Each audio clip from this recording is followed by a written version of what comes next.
Eduardo Rodríguez, gracias por recibirme. Este, ah, échame el cuento, identifícate.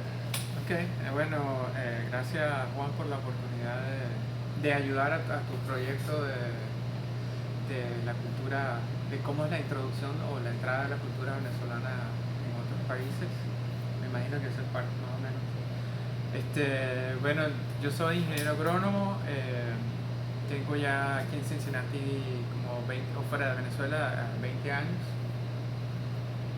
Eh, Estuve trabajando un tiempo en corporate o en una empresa corporativa americana, y antes de llegar a Estados Unidos, en Venezuela, estaba dedicado a la agricultura, a la ganadería. Estábamos produciendo también quesos en Venezuela, en Sarasa, en el estado de Guárico. Yo crecí en Cagua, estado de Aragua, pero ya después, en lo que me gradué, me fui a trabajar al campo, pues, a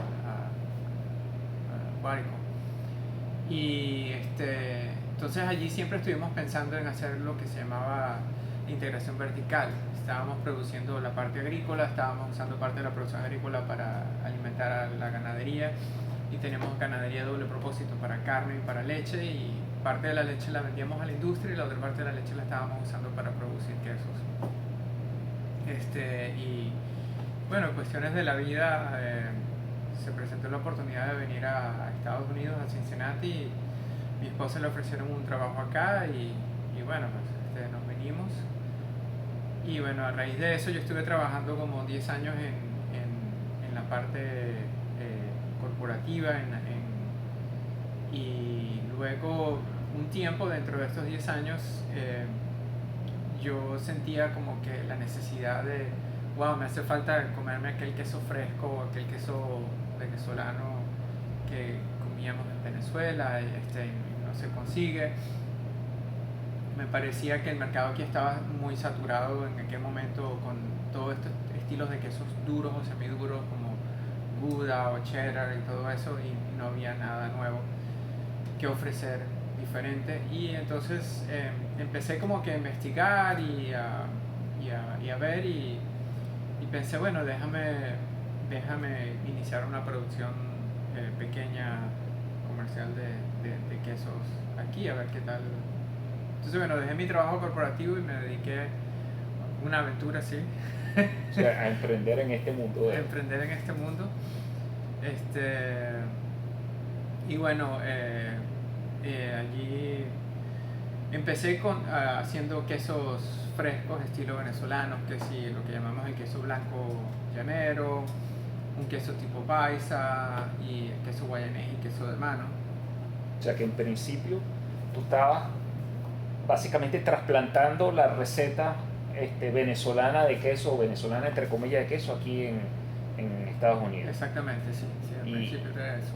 y vamos a decir, la experiencia era lo mismo, tú podías obtener un queso equivalente al que se obtenía allá, Sí, o era no, ligeramente condicionado a lo... sí, bueno, sí me tomó algo de tiempo, o sea, porque las condiciones en Venezuela son naturales, ¿no? O sea, realmente el proceso en Venezuela es: ordeñas la vaca, agarras la leche, no le haces ningún tratamiento, y entonces todas estas bacterias que ocurren naturalmente en el campo, en el medio, son las que fermentan la leche y le crean ese sabor. Pues por eso que tú a veces conseguías en Venezuela un queso que le comprabas al pulpero o al quesero, que te sabía mejor que el queso de la semana pasada, y a lo mejor era que el mayorista del queso le trae de repente un queso de Guárico, y después otra semana le trae un queso de Carora, de Barquisimeto, o un queso de Zulia.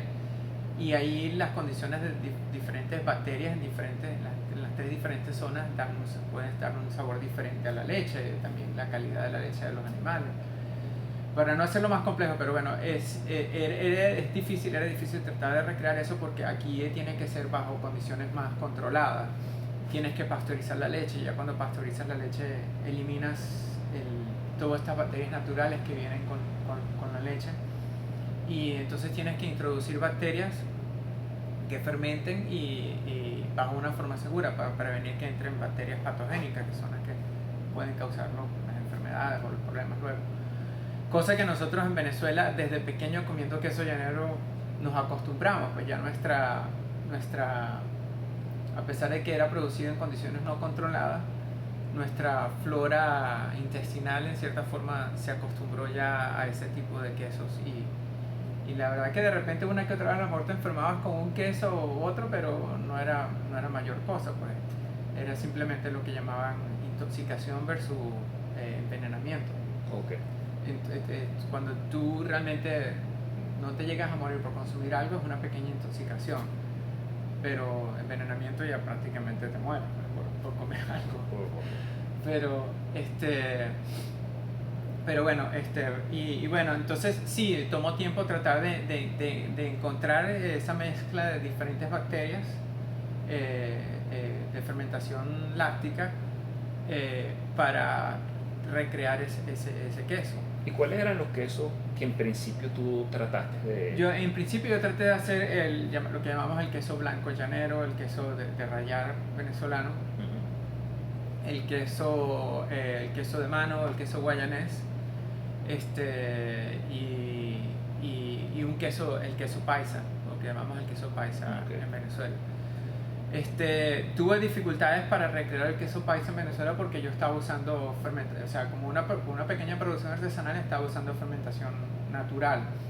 Y en el proceso de esta recreación, o recrear este queso aquí, me di cuenta que el queso paisa en Venezuela, a pesar de que es un queso muy común, es un queso hecho bajo condiciones industriales, todo muy muy controlado, y entonces la acidificación de la leche ocurre bajo un proceso de químicos y no bajo un proceso de fermentación natural.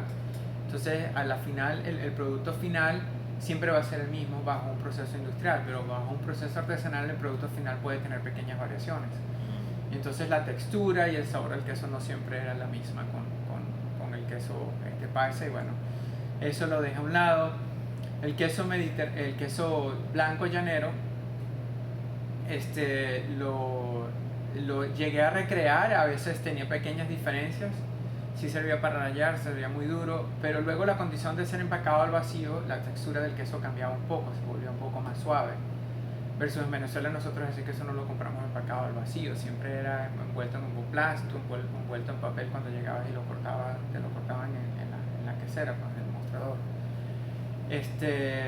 Y la otra parte, bueno, sí, en la parte de producción esos fueron los pequeños retos que encontré, pues, con lo que tuve que... Oye, porque yo me supongo que estos primeros quesos que tú producías acá comercialmente están como que orientados a satisfacer a la diáspora venezolana o quizás colombiana también o latinoamericana aquí en local, pues, ¿no? Sí, sí. ¿Cuál fue la recepción que tú sientes? ¿Tú sientes que la gente recreaba la experiencia o...? Sí, sí,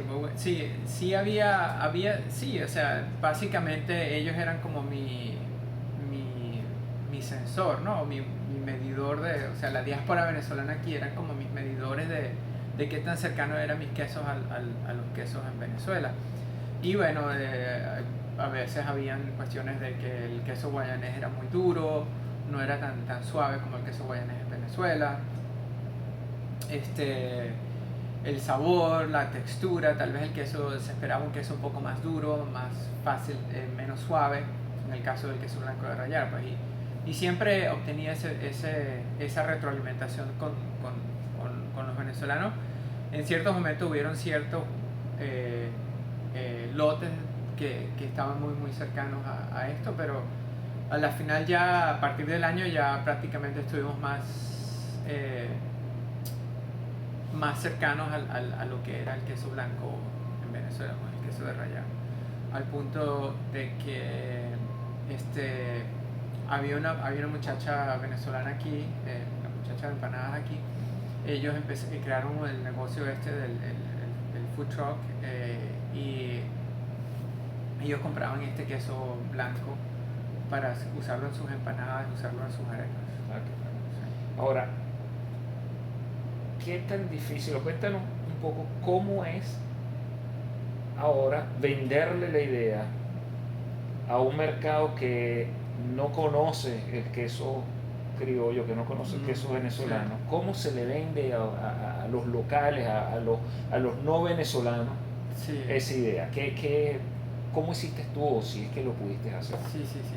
No, sí, eso fue otro reto también y eso es en la parte de comercialización, porque realmente llegar y presentarle la idea al mercado, o sea, ok, tengo mi mercado venezolano, o lo que llamamos la diáspora, pero es muy pequeño, es muy limitado y yo tengo que crecer más allá de eso. Y entonces, ok, vamos a entrar al mercado americano regular aquí y vender un queso como que queso blanco, donde la palabra blanco, ok, muchas o pocas personas conocen qué quiere decir blanco y no lo pueden pronunciar o no entienden, es difícil, o queso llanero, mucho peor. Pero entonces, entendiendo otros estilos de quesos y viendo más lo que existe en el mercado, se me ocurrió que tal vez de repente poniéndole el nombre Mediterráneo, o en inglés Mediterranean cheese, la gente tal vez lo entendía, o sea, era algo como que más fácil porque realmente tomaba tiempo. Cuando empezamos a vender en los mercados campesinos, lo que llamamos los mercados campesinos en la ciudad, y cada vez que venía alguien a comprar era explicar, ok, este queso es un queso blanco, ajá, pero explícame cómo es esto, qué es similar. Ya, pon pausa un momento, tengo que ir a recibir algo.